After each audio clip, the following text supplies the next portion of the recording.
नमस्कार, आप देख रहे हैं जेपीएम न्यूज़ चैनल। मैं हूं आपका होस्ट विकास मिश्रा, लेकर हाजिर हूं डेसर से राहुल अजीत की रिपोर्ट। आज डेसर में भारत के जेएमएस संगठन द्वारा एक भव्य आयोजन का साक्षी बन गया, जहां संत कांति राम जी को संगठन का राष्ट्रीय अध्यक्ष नियुक्त किए जाने पर उनका भव्य सम्मान समारोह आयोजित किया गया। इस अवसर पर डेसर गाँव में उत्सव का माहौल देखने को मिला। सम्मान समारोह के तहत डेसर चौकड़ी से डेसर बाजार होते हुए तालाब भागोल तक एक विशाल रैली निकाली गई, जिसमें बड़ी संख्या में श्रद्धालु, संगठन के पदाधिकारी और स्थानीय नागरिक शामिल हुए। इस रैली के दौरान डेसर पुलिस द्वारा सुरक्षा व्यवस्था का पुख्ता इंतजाम किए गए थे, ताकि कार्यक्रम शांतिपूर्ण और व्यवस्थित रूप से संपन्न हो सके।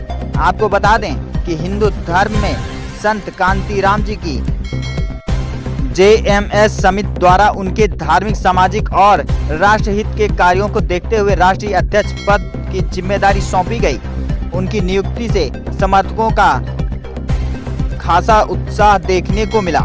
कार्यक्रम के दौरान संत कांतिराम जी का फूल मालाओं, जयकारों और सम्मान प्रतीकों के साथ अभिनंदन किया गया। डेसर से राहुल अजीत की रिपोर्ट। भारत माता की जय, भारत माता की जय, जय जय श्री राम, जय श्री राम, जय जय श्री राम, जय श्री राम।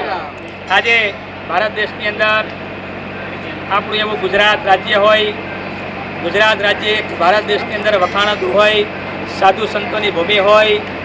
ગુજરાતની અંદર આપણું જે એવા સાધુ સંતોનું જેનું પિયોર કહેવામાં આવે એવું જુનાગઢ જેવું ધામ હોય।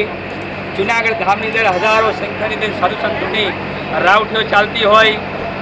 ભારત દેશની અંદર હરેહરના નાથ થતા હોય। ભારત દેશની અંદર આપણે સનાતન ધર્મની અંદર એક સાથે મળી, કોઈ જાતિવાદ નહીં, કોઈ ધર્મવાદ નહીં, સબ બધા સાથે મળી અને ભારત દેશની અંદર આપણે બધા એક છીએ। કોઈ સંપ્રદાયનો વારો નથી, કોઈ ધર્મનો વારો નથી, આપણે બધા એક મળી અને ભારત દેશની અંદર આ ધર્મની જે ધજા લહેરાય, ચાહે હિન્દુ હોય, ચાહે ખ્રિસ્તી હોય, ચાહે પારસી હોય, ચાહે મુસલમાન હોય, આપણે બધા એક જ સંતાનના બાળક છીએ અને ભારત માતાના ખોળામાં આપણો જન્મ લીધો હોય। ભારત દેશની અંદર આપણે આપણી એક ધબધબો ચાલતો હોય, સાધુ સંતોના એક મેળાવડો હોય અને સાધુ સંતોની અંદર એક રાષ્ટ્રીય અધ્યક્ષ તરીકે જે મને પદ મળ્યું હોય અને એ આપણે ભારત દેશની અંદર બધા સાથે મળી અને આપણે આ રાષ્ટ્રને આપણે બિરદાવવાનો છે।